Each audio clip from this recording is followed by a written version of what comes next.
Hello, it's Jennifer Savari with Paper Crafting Adventures, and today I'd like to share how I made this box using the brand new dies by Birch Press, and these are called the Grandiose Bevel Layer Sets. This is the larger one, and that's the topper of the box. There's an inside liner, and then the mini Grandiose bevel layer set makes the belly band for the box. Now these don't have to go on a box, of course, and it doesn't have to be a belly band. These could be stacked on a size A2 card, long ways, of course, and there would be a little space for a message in there too.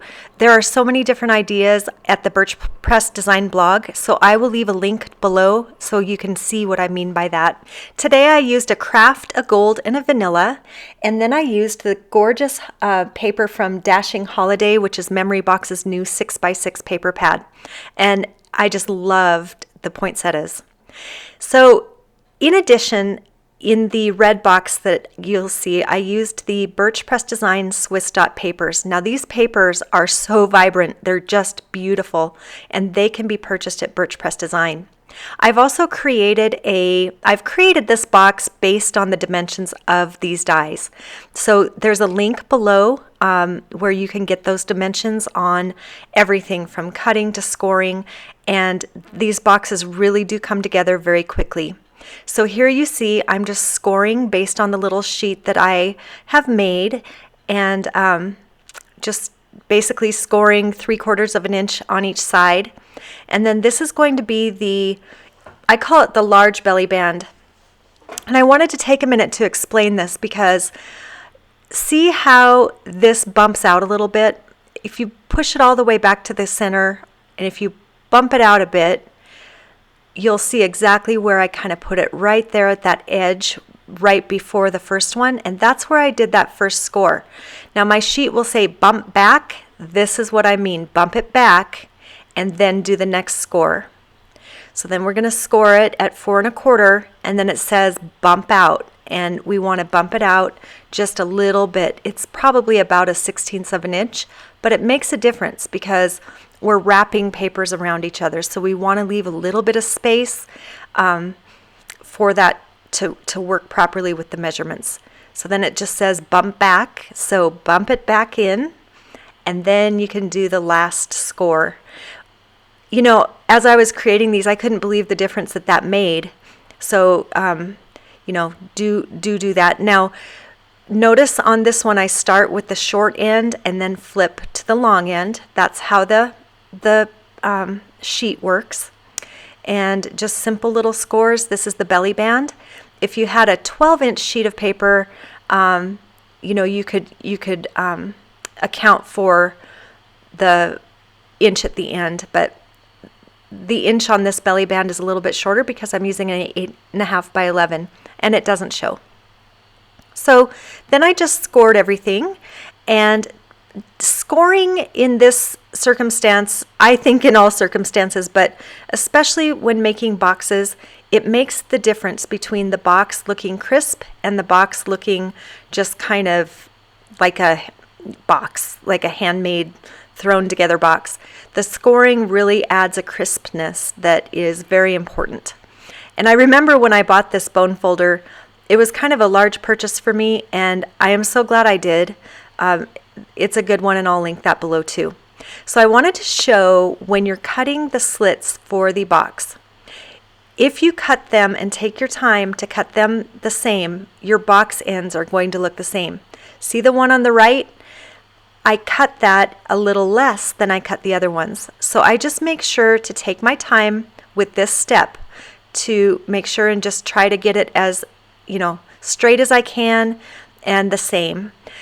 I can always trim them. It's not the end of the world if it's a little off. You'll see that my box is a little bit off, so I have to trim it here in a few minutes. But anyway, here I am just scoring the inner liner to the inner box.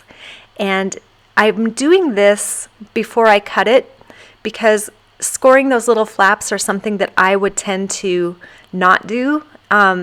So I wanted to make sure that those were done. And then I just clip the edge of each of the long sides there. So all 4 clips are done on the same ends, you know, opposing ends. So I also wanted to share another tip here with this die. Now this die, now white on white is going to be kind of hard to see here, but this die actually stacks so that if you use it in a card, there's a beautiful little bevel end that is created so that the two don't just cut off, they actually kind of meet together even though there's a space there. Again, check out the Birch Press blog, you'll see what I mean. But with that said, there's a certain way that these fit together. If you do them upside down, and I think this top layer works either way, so this might be a bad example, but if you flip around those, yeah, see the spaces aren't quite the same. You want to make sure and get them the way they're designed to be with those edges all in a row so that all those spaces are perfect and cut out. Otherwise, you'll have, different little gaps inside there. And you'll see what I mean if you get these dies and play around with them. But anyway, so here I am just layering them all together. And I did both the belly band and the base the same. I just love this color combination. It's so pretty with that different colored, gold glitter in there. It's really pretty. So I did not need those bevels in this particular case, so I just kind of chopped them off, and it's okay because there's still a frame left on the top. And then I needed to just kind of go back in and clean up one of the little edges, and that's no big deal. So anyway, next I did use tape. I'm a glue person, as you know, but I did use some adhesive, and a trick here is to definitely use your bone folder to get that nice and flat. And I go all the way off the edge so that I can trim it, and I know it's all the way on the edge for these boxes. Now, I used a silver background for the red box. This box, however, is going to just be the craft, and so I didn't need to use another background layer on this. So this one's being glued directly onto the base of the box. Now, by gluing these down first, it gives them a chance to dry under some weight, and that makes a big difference, and I'm going to show you here in a minute the difference that makes to have it nice and flat and give that a chance to dry. So once they were dry, I went ahead and just attached them. And notice how the boxes are a true rectangle when you look down at them. If they're a trapezoid, which believe me happened a lot in my measuring and I thought I had it right, but it's easy to do that. But you've got to make sure that it's just straight so that you have cut each one the same on each side, and then it's going to work together. So the flaps then get glued, and the flaps that we cut earlier, and they get glued to the inside of this box because the outer side is going to be shown. And you can see here that I'm just trimming off that little edge that I said that I had miscut before. And I'm beveling the edges here just so that it's an extra crisp look. And I've found that it works best to go ahead and put these inside that inner box. Put the liner in first, and then just put a little bit of glue. Notice the flaps are not showing, they're back behind so that they're hidden. They're against the base of the box. And I'm just using a little tool to make sure that it's nice and tight in there and that those edges look nice and crisp. And so see, you can see I glue the flaps. The little flaps are back behind there too. And that works really well. And this box just goes together just beautifully. And so many different things could be put in this. Like I said, a gift card or jewelry or even little chocolates, little flat chocolates like maybe little Santas or just anything you could imagine. I even thought about giving hot chocolate as a gift with a little mug, and I could individually pack up little marshmallows to put in this box.